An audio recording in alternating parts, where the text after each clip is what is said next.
Moving on, Delhi సీఎంగా రేఖా గుప్తా ప్రమాణం తర్వాత ఎంపీ లక్ష్మణ్ కీలక వ్యాఖ్యలు చేశారు. దేశమంతా మోదీ నాయకత్వానికి పట్టం కడుతోందన్న లక్ష్మణ్ డబుల్ ఇంజిన్ సర్కార్ నేతృత్వంలో వేగంగా ఢిల్లీ అభివృద్ధి చెందుతుంది అన్నారు.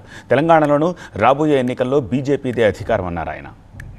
మూసీ ప్రక్షాళనకు బీజేపీ వ్యతిరేకం కాదు అని, కాకపోతే పేదల ఇళ్ల విషయంలో వ్యవహరిస్తోన్న తీరుపైనే అభ్యంతరం అని అంటున్నారు. ఇంకా ఆయన ఏమంటున్నారు మా అసోసియేట్ ఎడిటర్ మహాత్మా ఢిల్లీ నుంచి మరింత సమాచారం అందిస్తారు.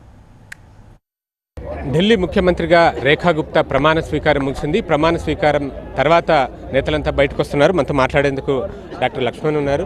సార్, ఇప్పుడు ప్రమాణ స్వీకారం ముగిసింది, చాలా ప్రామిసెస్ ఇచ్చారు ఢిల్లీ నగరానికి. అవన్నీ ఎలా అమలు చేయబోతున్నారు, ముఖ్యంగా యమునా ప్రక్షాళన?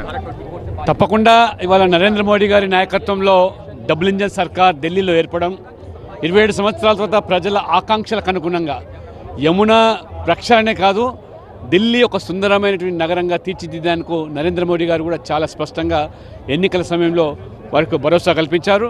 ఇవాళ ముఖ్యంగా ఈ యొక్క వికసిత భారత్, అభివృద్ధి చెందిన భారతదేశంగా మారాలంటే ఢిల్లీ కూడా అభివృద్ధి చెందాలి. కాబట్టి ఖచ్చితంగా ఆ దిశలో రేఖా గుప్తా నాయకత్వంలో ఢిల్లీ అభివృద్ధి చెందుతుంది. ఖచ్చితంగా రాబో రోజుల్లో ఈ యొక్క సెగ తెలంగాణ వరకు తాకుతుంది. ఒక సంవత్సరం కాలంలో తెలంగాణలో రేవంత్ రెడ్డి గారి ప్రభుత్వం, కాంగ్రెస్ ప్రభుత్వం పూర్తిగా రాష్ట్రాన్ని భ్రష్టు పట్టించింది. ఖచ్చితంగా తెలంగాణలో కూడా మార్పు వస్తుంది. భారతీయ జనతా పార్టీ ప్రజలు ఎదురు చూస్తూ ఉన్నారు డబుల్ ఇంజిన్ సర్కార్ తెలంగాణలో కూడా ఏర్పడాలని. తెలంగాణ ప్రజల ఆకాంక్షలకు అనుగుణంగా మోదీ గారి నాయకత్వంలో కూడా తెలంగాణలో కూడా కాషాయ జెండా రెపరెపలాడుతుంది, కమలం వికసిస్తుంది. తెలంగాణ అన్నారు. అయితే ఇక్కడ యమునా ప్రక్షాళనకు మీరు ఒక యజ్ఞంలాగా పెట్టుకున్నారు, కానీ మూసీ ప్రక్షాళన చేస్తామంటే వ్యతిరేకిస్తున్నారు ఎందుకు బీజేపీ నేతలు అని కాంగ్రెస్ నేతలు ప్రశ్న. మూసీ ప్రక్షాళనకు మేము వ్యతిరేకం కాదు.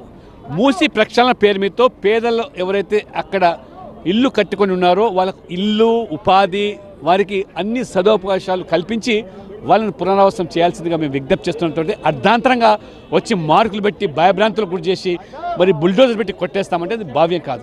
ఇవాళ నర్మదా చేశాం, రేపు యమునా చేస్తున్నాం. ఖచ్చితంగా మూసీ ప్రక్షాళన జరగాల్సింది, కానీ మీ పద్ధతిలో మీ రీతిలో కాదు. కమిషన్ల కోసం కాంట్రాక్టులు జేబులు నింపించే కార్యక్రమం కోసం కాకుండా ఖచ్చితంగా ప్రక్షాళన జరగాలి.